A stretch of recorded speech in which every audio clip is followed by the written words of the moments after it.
de la nouvelle révolution américaine. Vous suivez bien sûr de très près ces élections. Ça restera un des moments marquants de cette campagne aux États-Unis. Oui, parce qu'on part au début, on a un enregistrement audio, qui met en cause Donald Trump, et à la fin du débat, on se retrouve avec une accusation de viol vis-à-vis de Bill Clinton, et le fait que si jamais Donald Trump gagne la présidentielle, il nommera un procureur pour condamner Hillary Clinton. Donc on a en fait un retournement complet lors du débat, de l'accusation, de la charge en fait de l'accusation, Et puis d'un autre côté, on a un Donald Trump qui est toujours en vie, même si chaque coup porté le fait tomber dans les sondages un tout petit peu plus. Il est aujourd'hui à 36% d'opinion favorable, donc il est vraiment extrêmement bas. L'écart avec Hillary Clinton augmente, il est de 5 points, il était de 2 points il y a quelques semaines. Et puis dernier point, et c'est ce qui inquiète énormément les républicains, c'est que la majorité au Sénat peut basculer en faveur des démocrates. Elle est pour l'instant de 54-46 en faveur des républicains. Elle pourrait tomber à 52-48 en faveur des démocrates. Et on verra s'il a réussi à étouffer le feu dans le camp républicain avec tous ces soutiens qui fuient depuis 48 heures. En tout cas, il s'en est sorti, Donald Trump. Et ça, déjà, c'est peut-être une victoire pour lui. Il y a un élément aussi important dans ce débat, lorsqu'on regardait ce débat, c'est le langage corporel, le body language, comme on dit aux États-Unis. Donald Trump qui passe derrière Hillary Clinton quand elle parle, qui se rapproche d'elle, ça aussi, ça joue beaucoup, évidemment. Oui, on a depuis le départ un combat de testostérone, même si Hillary Clinton est une femme et est censée en avoir un petit peu moins. Qui a le plus la capacité, y compris physique, de pouvoir incarner les États-Unis. On se souvient tous, durant la primaire, de ce moment où Marco Rubio accuse Donald Trump, en fait, d'avoir des petits doigts, ce qui sous-entend qu'il aurait d'autres choses de taille réduite. Donald Trump a immédiatement réagi. On est dans le même format. C'est la tentative de s'imposer physiquement, de dominer le combat physiquement. On le voit lors de ce débat, de ce deuxième débat, où Donald Trump joue beaucoup plus avec l'espace de la salle. À un moment, se situe derrière Hillary Clinton. Il y a une volonté chez lui de dominer physiquement son opposante, son adversaire, avec sa taille, son poids, sa corpulence. Et sur le fond, à présent, l'idée qui revient en force au-delà des pics et des attaques personnelles, c'est cette question du peuple contre l'élite. C'est vraiment ça le cœur du Trumpisme aujourd'hui. C'est le point central. On a Donald Trump qui parle à cette classe moyenne paupérisée, en colère, fragilisée par la crise des subprimes de 2008, et qui pense, à tort ou à raison, que les élites ont failli. Ces élites, Donald Trump essaye de les incarner dans Hillary Clinton, la candidate du système, la candidate de Wall Street. Les 100 plus grandes fortunes classées par Forbes soutiennent Hillary Clinton.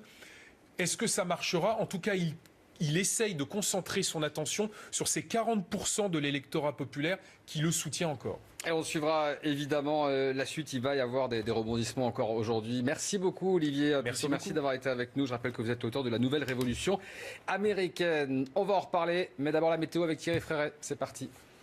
Haineux, voire sordide. On n'a pas été déçus. Ambiance plus que tendue entre Donald Trump et Hillary Clinton pour ce deuxième débat avant l'élection présidentielle. ITélé diffusait en direct cette confrontation. Et si vous n'avez pas pu regarder, Magali Salforestier revient pour vous sur les moments forts, les échanges clés, tout ce qu'il faut retenir. Ils ont le sourire, mais cette fois les deux candidats ne se serrent pas la main. Les grandes boxes, ils vont les enfiler très vite dès la deuxième question. Donald Trump est interpellé sur la vidéo où il tient des propos sexistes. Je n'en suis pas fier, je me suis excusé auprès de ma famille, auprès du peuple américain. Je n'en suis pas fier. Pour quiconque a entendu ces propos, eh bien, nous savons que cela représente exactement celui qu'il est. Attaque, contre-attaque, Donald Trump accuse Bill Clinton, le mari de la candidate démocrate. Bill Clinton a agressé sexuellement des femmes et une de ces femmes, à 12 ans, a été violée alors qu'elle n'avait que 12 ans. Tout cela est faux, affirme Hillary Clinton, et de citer celle qu'elle appelle son amie, Michelle Obama. C'est un conseil qu'elle envoie à tout le monde. Elle dit quand il frappe en dessous de la ceinture, vous frappez au-dessus. Vous devriez être en prison, rétorque son adversaire. S'agissant des emails envoyés par l'ancienne secrétaire d'État, il menace la candidate. Je vais nommer un procureur pour qu'il puisse se pencher sur votre cas. Votre campagne est un désastre et vous êtes le candidat de la Russie, accuse Hillary Clinton. Un débat d'une virulence peu commune avant le dernier, dans 10 jours, à Las Vegas. Alors, qui sort vainqueur de ce débat? L'analyse de notre correspondante, Laurence Saïm. Le premier sondage de nos confrères de CNN montre que 57% d'Américains pensent qu'Hillary Clinton a gagné ce débat contre 34% qui pensent que Donald Trump a lui dominé. Alors personne, côté journaliste, ne sait trop quoi penser. En tout cas, ce que l'on retiendra, c'est sans doute une heure noire pour la démocratie. Jamais aux États-Unis, on a vu un débat un mois avant l'élection présidentielle être si violent verbalement. Donald Trump, par ailleurs, s'est révélé assez bon en matière de politique étrangère sur des dossiers sensibles. Et surtout, comme toujours, avec des formules choc, il a su calmer cette nuit l'anxiété d'une classe moyenne appauvrie et qui se réfugie dans les discours populistes. Hillary Clinton, elle, était très sûre d'elle, comme à son habitude, maîtrisant parfaitement les dossiers, mais de manière didactique. Bref, comme le disent les experts, on ne sait pas trop quoi penser de ce deuxième débat télévisé. Donald Trump peut-il survivre? C'est toute la question ce matin. Et une toute première réaction après ce débat, celle d'Hillary Clinton. Écoutez, c'est juste dans l'avion qui la ramène de Saint-Louis. Pour moi, il n'est pas apte à être président et commandant en chef. Rien ne m'étonne plus venant de lui. J'ai été surprise de l'avalanche d'inexactitudes de sa part.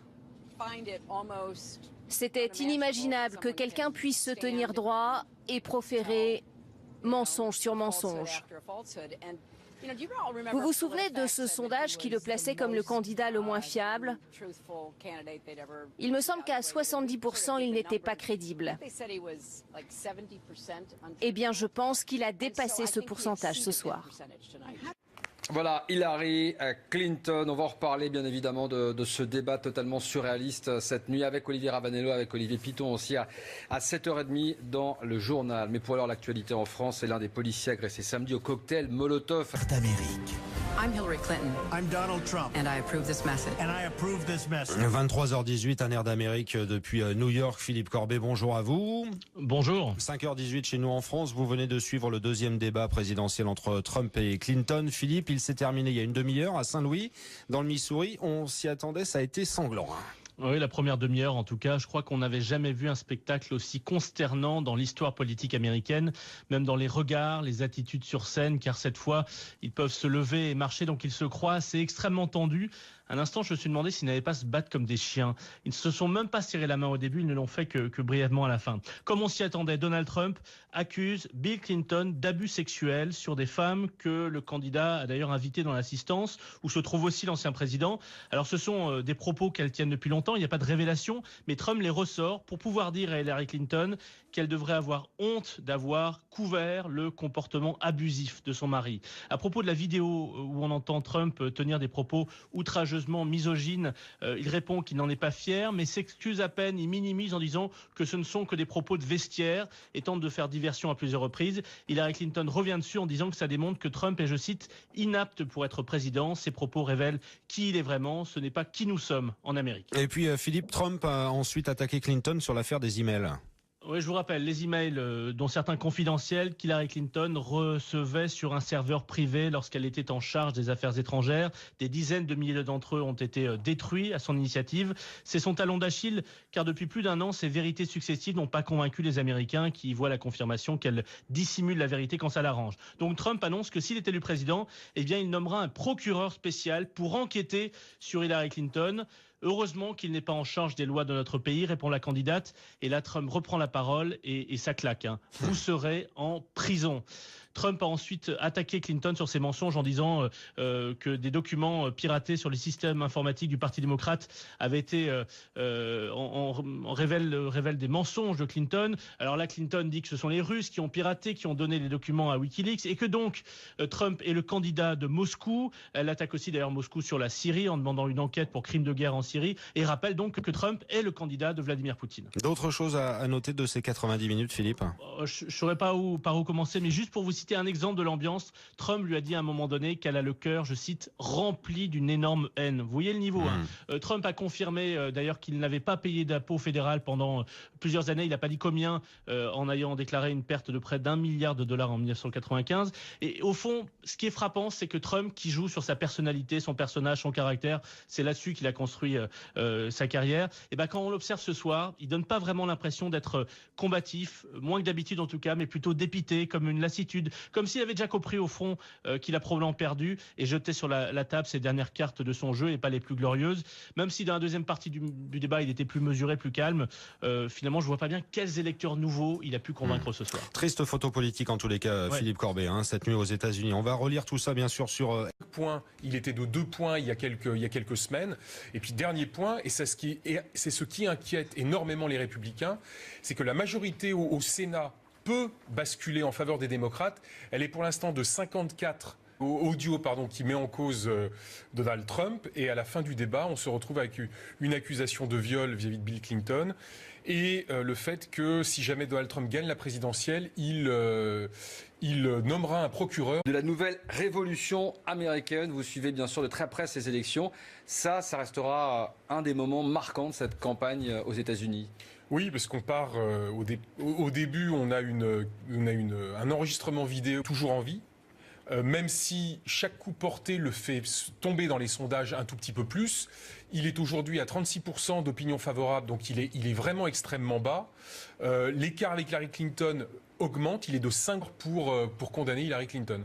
Donc on a en fait un retournement complet lors du débat, de l'accusation, de la charge en fait de l'accusation, Et puis d'un autre côté, on a un Donald Trump qui est